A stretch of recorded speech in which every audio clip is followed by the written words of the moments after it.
El cielo oscureció, la luz palideció, fue herido el Salvador del mundo. Su cuerpo en la cruz, su sangre derramó, cargando el peso del pecado.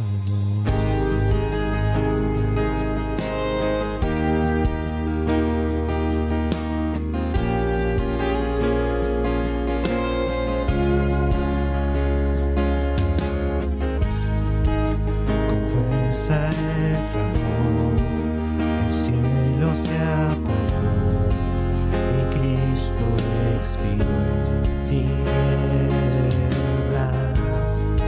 Al abismo descendió, su vida retornó, la muerte venció por siempre. Y la tierra tembló, la piedra removió, su amor perfecto es invencible. La muerte derrotó, el Rey resucitó, de Cristo es la victoria. Por siempre a Él la gloria es, por siempre exaltado.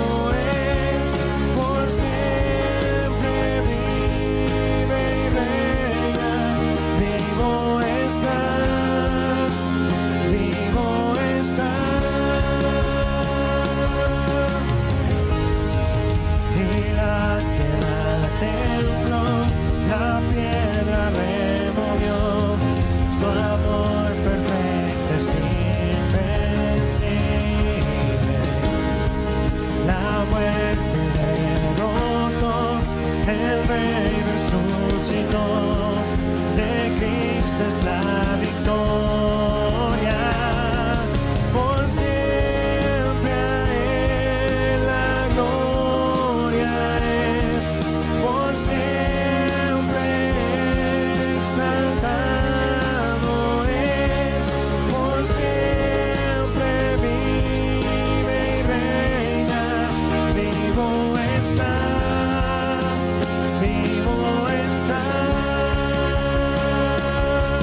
Por siempre a Él la gloria es, por siempre exaltado es, por siempre vive y reina, vivo está, vivo está.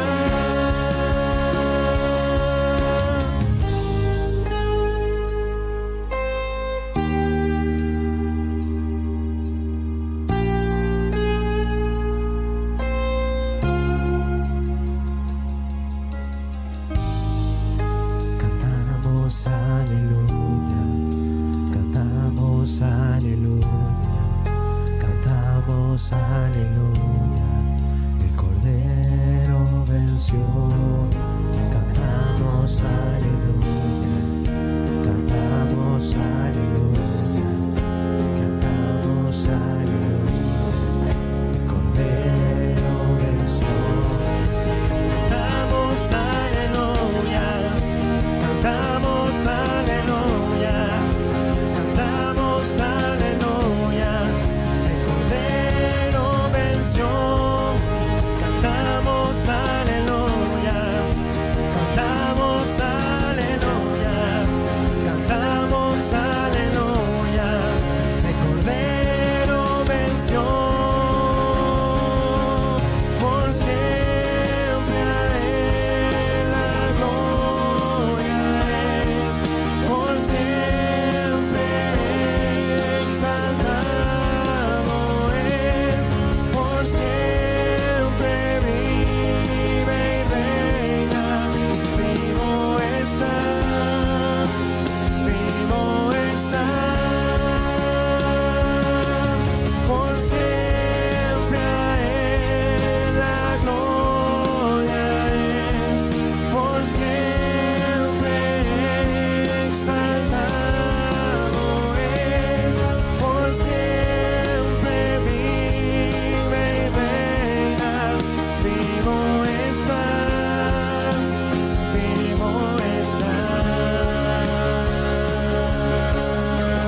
El mensaje de esta mañana tiene que ver, dice, el título que le he puesto es Las bases de la unidad amorosa en Cristo.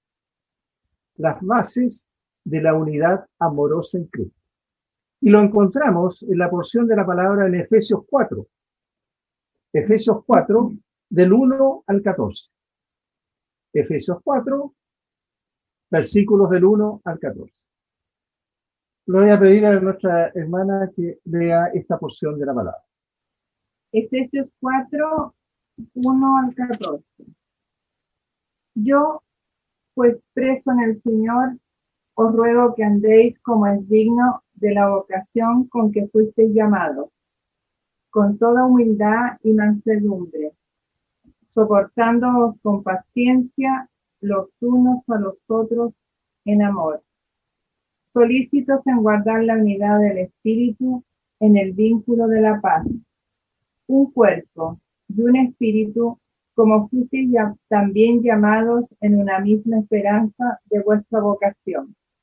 Un Señor, una fe, un bautismo, un Dios y Padre de todos, el cual es sobre todos y por todos y en todos. Pero a cada uno de nosotros fue dada la gracia conforme a la medida del don de Cristo, por lo cual dice, subiendo a lo alto, llevó cautiva la cautividad y dio dones a los hombres. Y eso de que subió, ¿qué es sino que también había descendido primero a las partes más bajas de la tierra? El que descendió es el mismo que también subió por encima de todos los cielos para llenarlo todo. Y él mismo constituyó a unos apóstoles, a otros profetas, a otros evangelistas, a otros pastores y maestros, a fin de perfeccionar a los santos para la obra del ministerio, para la edificación del cuerpo de Cristo, hasta que todos lleguemos a la unidad de la fe y del conocimiento del Hijo de Dios, a un varón perfecto, a la medida, la estatura de la plenitud de Cristo, para que ya no seamos niños fluctuantes, llevados por doquier de todo viento de doctrina, por estratagemas de hombres que para engañar emplean con astucia las artimañas del error. Amén. Amén. Oremos. Padre Celestial, te damos las gracias, Señor, porque tenemos otra gran oportunidad de compartir la palabra, Señor, con mis hermanos. Padre, gracias, porque en tu amor y misericordia no estamos solos, Señor. Gracias porque tú, un día, te fijaste en cada uno. No es casualidad que estemos esta mañana unidos para escuchar la verdad de tu mensaje. No es casualidad. Tú así lo querías, que estuviéramos juntos y unidos, escuchando esa verdad que es la única que ilumina nuestros caminos, la única que nos da la esperanza, que nos da fortaleza y que nos anima a seguir adelante, esperando un día estar contigo para siempre. Padre, utilízanos para que podamos entregar esa verdad, para que nuestros corazones sean abiertos, dispuestos a recibir, y no solamente a oír, sino también a poner en práctica en nuestras vidas estos mandatos que tú has colocado en este libro, que es la luz y la verdad tuya, Señor. Así que, Padre, gracias damos y quedamos para escuchar tu mensaje. Toca nuestro corazón profundamente. Toca nuestros pensamientos y las intenciones de nuestro corazón también. En Cristo Jesús te lo pedimos. Amén, amén y amén. Bien, ¿qué encontramos acá, queridos hermanos? En la base de la unidad amorosa en Cristo. El propósito, el objetivo de Dios para la unidad de la iglesia fue a través de nuestro Señor Jesucristo, el cual murió y resucitó por todos los pecadores, para así crear un nuevo hombre y una mejor humanidad. A partir de Efesios 4, el apóstol Pablo expresa en su carta nuevos valores sobre cuál debe ser la conducta que se quiere dentro de la iglesia de Cristo formada por verdaderos creyentes. Los escogidos, porque muchos son llamados, pocos son escogidos. En los primeros 3 capítulos del 1 al 3, ahí encontramos el llamado celestial a los legítimos cristianos, a quienes colectivamente llamamos iglesia, creyentes que están sentados en los lugares celestiales de Cristo. Y eso lo podemos perfectamente leer en otro momento en Efesios 1, 3. A partir entonces de este capítulo 4, vemos la parte práctica, el andar terrenal del creyente, porque estamos viviendo hoy día todavía en la tierra, que no debe ser un transitar mundano, es una mirada al nuevo hombre, cómo vive y cómo actúa este cristiano en la tierra. Luego, en la iglesia de Cristo, los creyentes deben ser no solamente oidores, sino también hacedores de las normas de Dios. El requisito para nosotros como hijos de Dios es poner en práctica las normas entregadas a través de la luz de la verdad del Señor. Así que en Efesios 4, este mensaje es para los que están unidos en Cristo. Es solamente para los creyentes, sino también, ¿cierto? Aquí Dios nos habla a las personas salvas, a todos los que hemos sido redimidos, que hemos nacido de nuevo por la palabra de la verdad.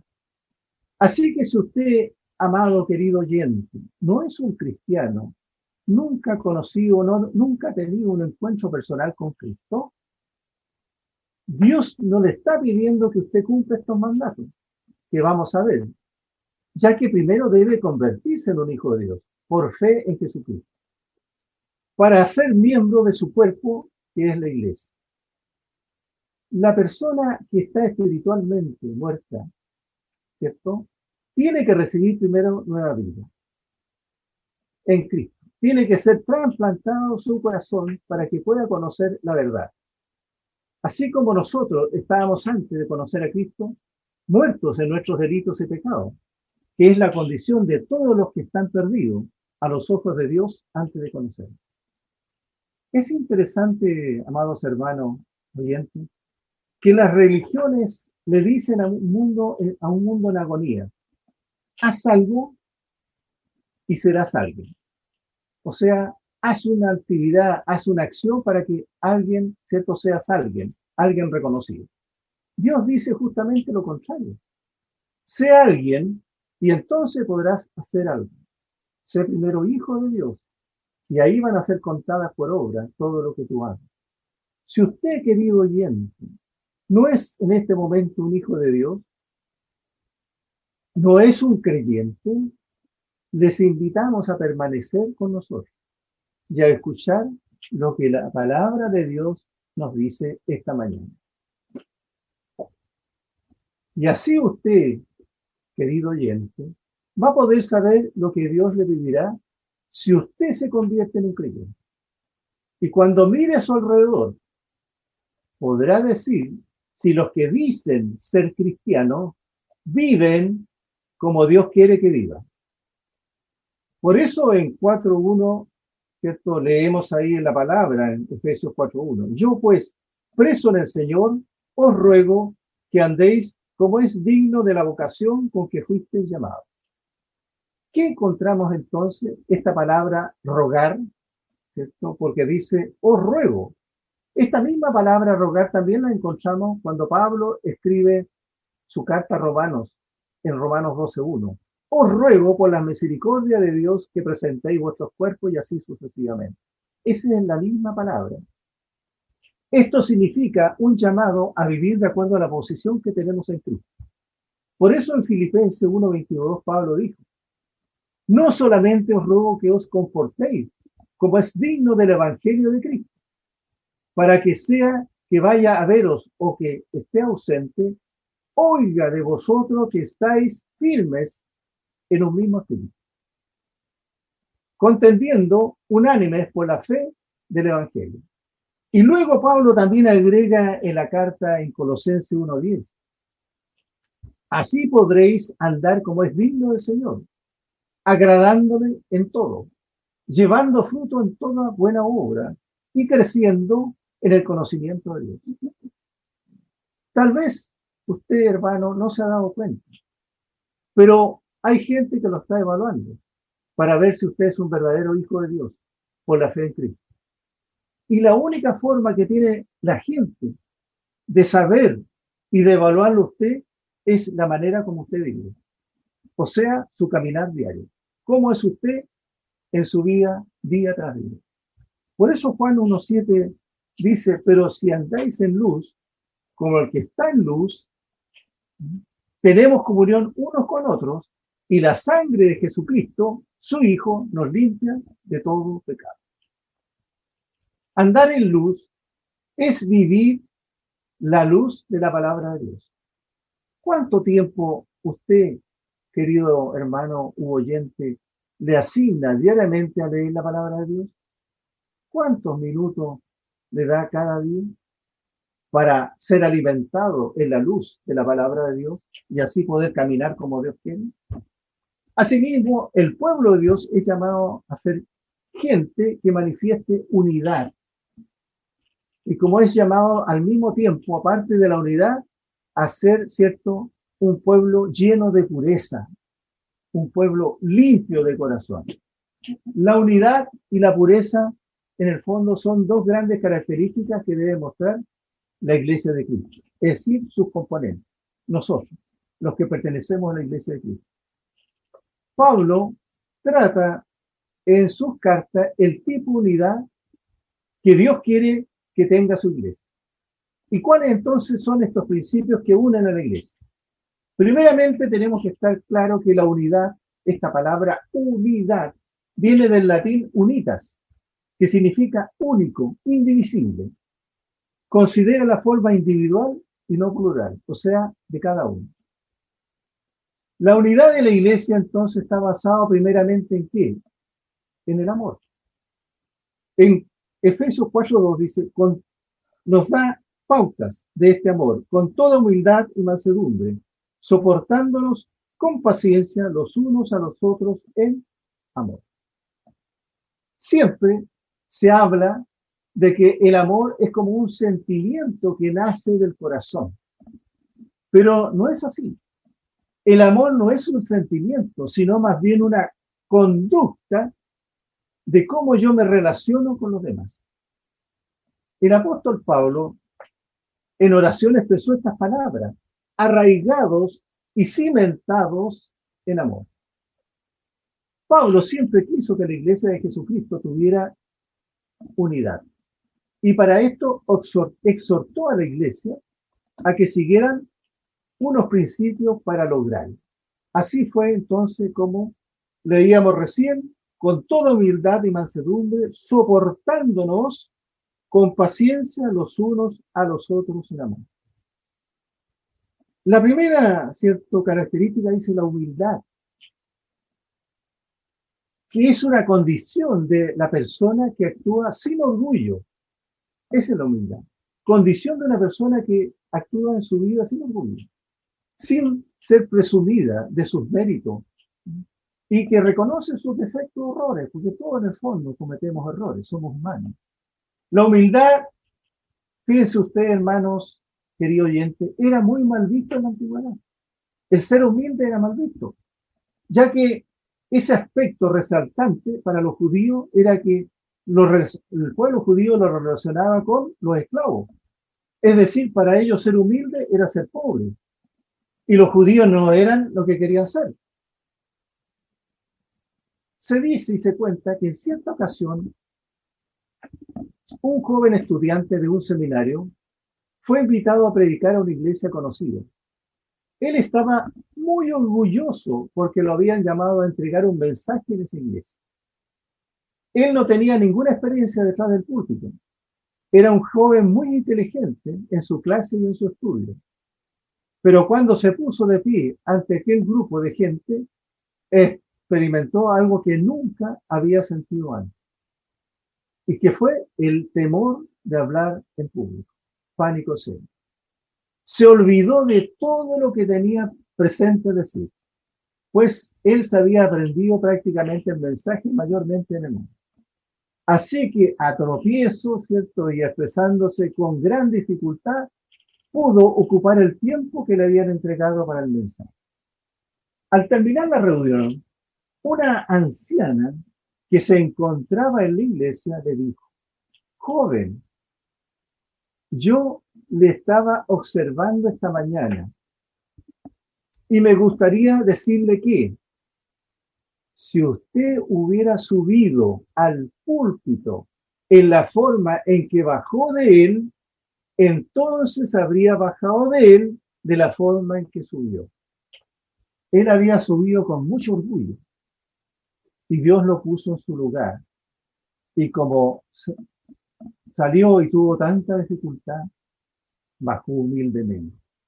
Pero si él hubiera subido humildemente a dar su mensaje, Dios le habría glorificado por lo que había entregado. Así que con toda humildad quiere decir que es una mente que no es altiva, soberbia. Pablo practicaba lo que decía, actuó siempre con humildad. Por eso, en Filipenses 2:3, Pablo dice: nada hagáis por rivalidad o por vanagloria, antes bien con humildad, estimando cada uno a los demás como superiores a él mismo. El Señor Jesucristo también agregó en su evangelio en Mateo 13:29: llevad mi yugo sobre vosotros y aprended de mí, que soy manso y humilde de corazón. Entonces lo que enseña Pablo es que para tener una iglesia unida, para que los hermanos estemos unidos, ¿qué debe reinar? La humildad. No puede haber orgullo entre los miembros de la iglesia. Jesús fue el vivo ejemplo de la humildad. Él vino al mundo y se humilló por amor a nosotros. Era muy simple de apreciar, y es: si una congregación hay discordia, hay discusión, hay pelea, es porque está el orgullo entre medio, está presente. Si reina en la iglesia la cordialidad entre los hermanos, entonces que la humildad es la que está presente. Por eso, si recuerdan algunos mensajes pasados, en las bienaventuranzas, el Señor dijo en Mateo 5:3: bienaventurados los pobres en espíritu, porque de ellos es el reino de los cielos. También el Proverbio 6:16 dice: 6 cosas aborrece Jehová, y aún 7 abomina su alma. Y en el 17a dice: los ojos altivos, o sea, los ojos orgullosos.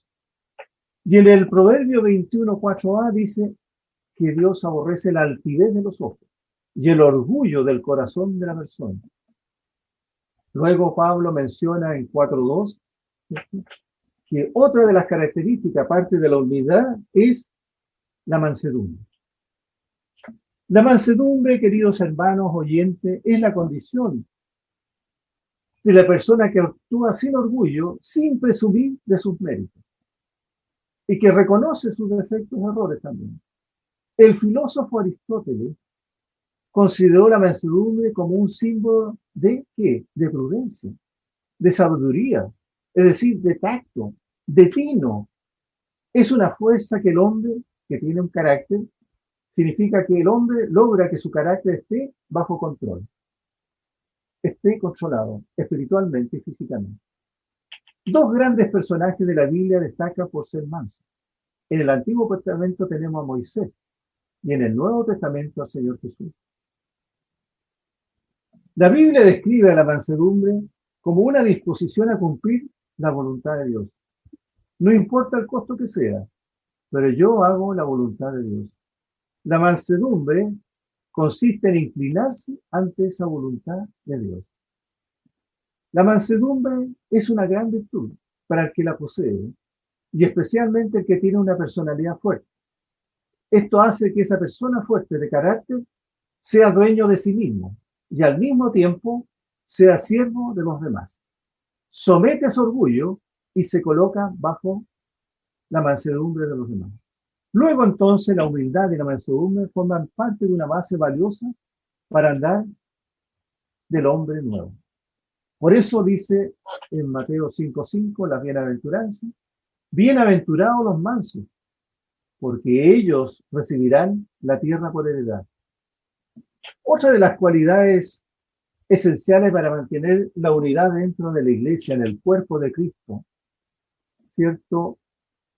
Son, decíamos, la humildad, la mansedumbre y soportándonos con paciencia, los unos a los otros en amor. Paciencia es la capacidad para padecer o soportar algo sin alterar. Es saber esperar cuando algo se desea mucho. Es uno de los frutos del Espíritu que conocemos en Gálatas 5:22. Ahora bien, se nos dice lo siguiente: soportados, dice, con paciencia los unos a los otros en amor. Quiere decir controlarse uno mismo en una actitud de amor hacia su prójimo. Por eso Pablo agrega en Colosenses 3:13 y completa esta idea: soportados los unos a los otros y perdonados unos a otros, si alguno tiene queja contra otro, de la manera que Cristo os perdonó, así también hacedlo vosotros. La persona que posee esta cualidad tiene la capacidad de soportar por mucho tiempo a esas personas desafiantes, provocativas, que crean problemas, así como Dios mostró paciencia a través de nuestro Señor Jesucristo. Así que por eso dice, soportados con paciencia los unos a los otros en amor. El Señor nos enseña que debemos soportarnos, indicando que no es solo una parte la que debe soportar, sino toda, con paciencia, tolerancia mutua, dentro de la congregación de Cristo. Finalmente, ¿qué nos dice el Señor? Nos exhorta en Efesios 4:3, solícitos en guardar la unidad del Espíritu en el vínculo de la paz. Solícitos en guardar, ¿cierto?, en el vínculo de la paz.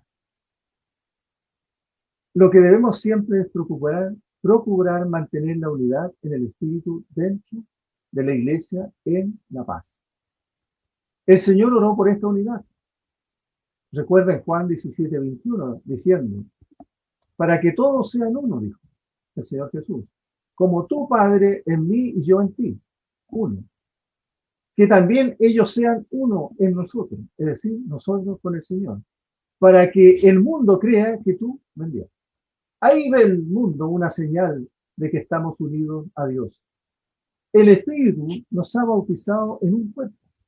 Pablo dijo en 1 Corintios 12:13, porque por un solo Espíritu fuiste todos bautizados en un cuerpo, tanto judíos como griegos, tanto esclavos como libres, y a todos nos dio de beber de un mismo espíritu. Todos los hijos, los que conforman la iglesia de Dios, los verdaderos renacidos de nuevo, hemos sido bautizados en el mismo espíritu. Lo que se pide a los creyentes es que conservemos la unidad que se ha logrado por el Espíritu de Dios. El amor es la cualidad que engloba todas especialmente todas estas virtudes que hemos hablado. El amor es la corona de todas estas virtudes, porque el amor agrupa la humildad, agrupa la mansedumbre, agrupa la paciencia. Por eso es importante. Por eso Pablo también en 1 Corintios 10:24, hablando del amor, dice, ninguno busque su propio bien, sino el del otro. Y luego en 1 Corintios 13:13 dice, y ahora permanece la fe, la esperanza y el amor. De estos tres, pero el mayor de ellos, ¿quién es? El amor. La unidad de la iglesia también, amados hermanos, está basada en Dios. Por eso dice en el versículo 4, Efesios 4:4, un cuerpo y un espíritu, como fuisteis también llamados en una misma esperanza de vuestra vocación. Un Señor, una fe, un bautismo, un Dios, un Padre de todos, el cual es sobre todo y por todos y en todos. Nosotros estamos llamados a realizar la unidad de la iglesia. Y es el Espíritu Santo quien ya ha realizado esta unidad. Por tanto, aquí nos convoca a nosotros, o cuál es nuestra responsabilidad, mantener esta unidad. Fíjense ustedes que en el versículo 3, Pablo enumera 7 factores. 7 factores enumera Pablo. Un cuerpo, un espíritu, una esperanza, un Señor, una fe, un bautismo y un Dios Padre de todos. Mientras los otros 4, dice, son el cuerpo, la esperanza y la fe y un bautismo, se relacionan con nosotros. ¿Por qué hay un solo cuerpo? Es la pregunta. Un solo cuerpo se refiere a la unidad de la iglesia, que se debe a la presencia del Espíritu Santo de Dios, que mora en ella, integrando a todos en un cuerpo mediante el bautismo, como dice y leíamos en 1 Corintios 12:13. Porque por un solo espíritu fuimos todos bautizados en un cuerpo, sean judíos o griegos, sean esclavos o libres, y a todos se nos dio de beber de la misma espíritu. Un solo espíritu, dice, se refiere al Espíritu Santo, bautizado de a cada creyente en el cuerpo de Cristo. La obra del Espíritu es unir a los creyentes en Cristo, unidad que el creyente debe conservar. Una misma esperanza se refiere a la meta, a los creyentes que serán recogidos de este mundo para ser llevados a la presencia de Dios, a la presencia eterna de Cristo. Como dijo Tito 2:3, la esperanza bienaventurada. Un solo Señor, o sea, el Señor Jesucristo. Un señorío sobre los creyentes que creen, que se conviertan en realidad en la unidad de la iglesia. Una sola fe. ¿Y cuál es esa fe? Está en Hechos 2:42, la doctrina que entregaban los apóstoles. Y perseveraban en la doctrina de los apóstoles, en la comunión los unos con los otros, en el partimiento del pan y en las oraciones. Cuando esta doctrina es negada, se producen las divisiones. Tiene que haber una base, un fundamento para que se produzca una cohesión y una unión entre los creyentes. Y esa es la base de la doctrina correcta. Un solo Dios y Padre de todos. Se refiere a la paternidad de Dios. En cuanto a los creyentes, todos los que hemos nacido de nuevo tenemos un solo Dios, Padre de todos. Él no es Padre de los no creyentes. La unidad del creyente produce una marcada diferencia entre los creyentes y los no creyentes. Porque hay una sola esperanza, una sola fe y un solo bautismo. Y hay un solo Señor. La unidad de la iglesia está basada también en la diversidad de ministerios. Ahí lo encontramos de los versículos 7 al 12. Una diversidad de ministerios. Y mientras en Efesios 4:6 hace referencia a todos, en el 7 empieza por cada uno, de manera que la unidad se transforma en diversidad en la iglesia. Hasta el 4:6 está hablando en general a la iglesia, a todos los miembros de la iglesia. Pero a partir del 7 está hablando a cada uno. El apóstol señala 2 tipos de ministerios. Aquellos que corresponden al cimiento de la iglesia y a los que conciernen a la edificación de la iglesia, del cuerpo de Cristo. A cada creyente le ha sido dado un don de la gracia, como mínimo. ¿Para qué? Para que lo ponga en práctica, en ayuda mutua los unos con los otros. A todos se le da, según Cristo parezca, un don. Y se ha dado en gran medida dones y gracias, particularmente a todos el don del Espíritu Santo. Hay una plenitud. ¿Para qué? Para que los cargos de liderazgo espiritual en la iglesia puedan cumplir con su propósito. Por eso él dice, él mismo instituyó a unos apóstoles, profetas, evangelistas, pastores y maestros. ¿A fin de qué? De perfeccionar a los santos, para edificación del cuerpo de Cristo. Evangelista es un don específico de predicar las buenas nuevas de salvación de Cristo. A los pastores y maestros, que deben pastorear al rebaño. ¿Cómo? A través de la enseñanza de la palabra de Dios. Un punto también muy importante en la unidad de la iglesia es que está basada en la madurez y crecimiento de sus miembros.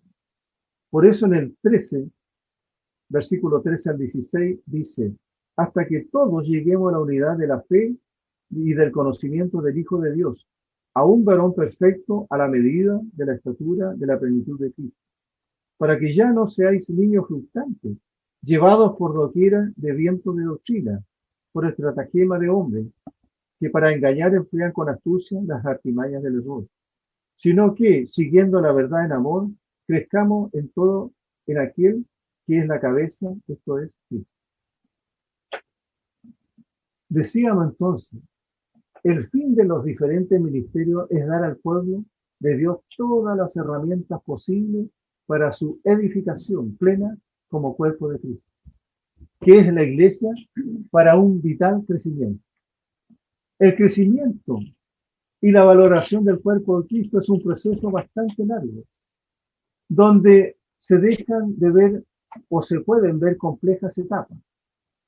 Veamos, dice en el 4:13a, hasta que todos lleguemos a la unidad de la fe y del conocimiento del Hijo de Dios, a un varón perfecto a la medida y a la estatura de la plenitud de Cristo.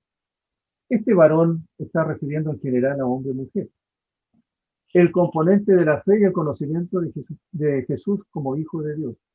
Observemos que la unidad de la Iglesia, aun cuando en un sentido ya ha sido dada por el Espíritu Santo, en otro sentido es algo que nosotros también debemos alcanzar con nuestras actitudes, con nuestra conducta al interior de la Iglesia entre los hermanos. Hay niveles de unidad, como también hay niveles de santidad. Por tanto, esto involucra un mayor acercamiento a Dios. ¿Para qué? Para lograr tener mejor disposición nuestra y un carácter, ¿cierto?, de cristiano más auténtico. Y eso nos va a permitir una unidad de los unos con los otros. Para llegar a ser un varón perfecto, un seguidor de Cristo, tiene que haber, ¿cierto?, o tiene que haber una obligación de ir creciendo permanentemente en el conocimiento de Dios. La meta deseada de la obra de Dios por medio del liderazgo de la Iglesia y el progreso de los santos. En la medida que cada uno de nosotros crece en el conocimiento y en las verdades de Dios, nos vamos unos a otros enriqueciendo y vamos creciendo, porque nos vamos fortaleciendo los unos con los otros. Los dones y el perfeccionamiento de los santos trae madurez a los creyentes, de acuerdo con la medida que Jesús mismo nos ha dado.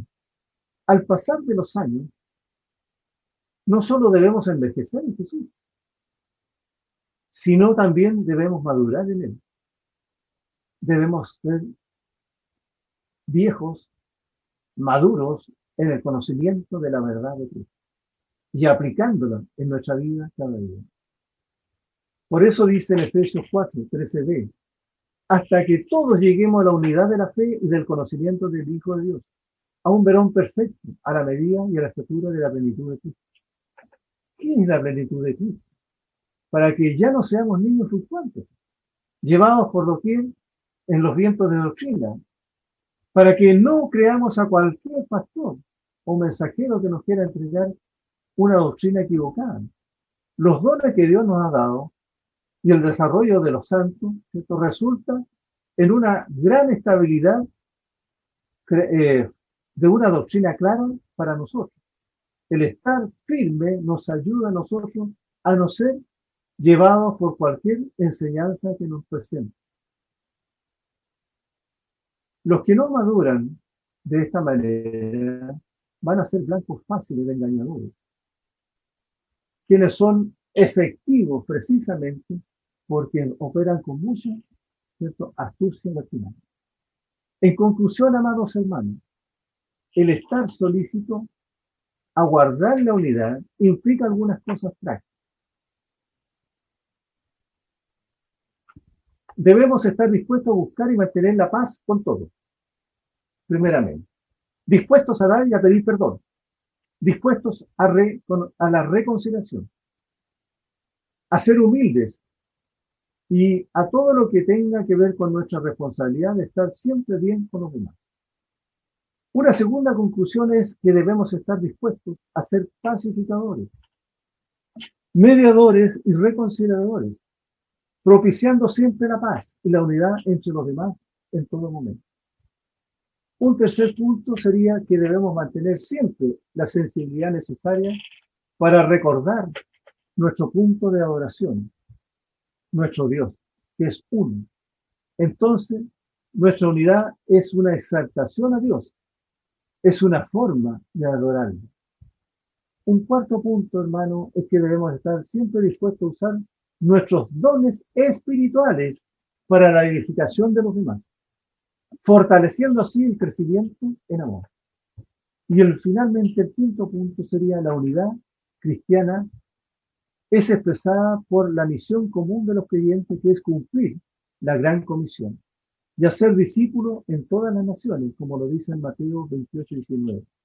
Y regocijarse porque Cristo está siendo proclamado, como dice Pablo en su carta en Filipenses 1:15-18. Finalmente agrego, hermano, queridos oyentes, un tesoro bíblico que habla sobre la unidad de los hermanos. Y lo encontramos precisamente en el Salmo 133:1. Mirad cuán bueno y cuán delicioso es habitar los hermanos juntos en armonía. ¿Qué es mirar?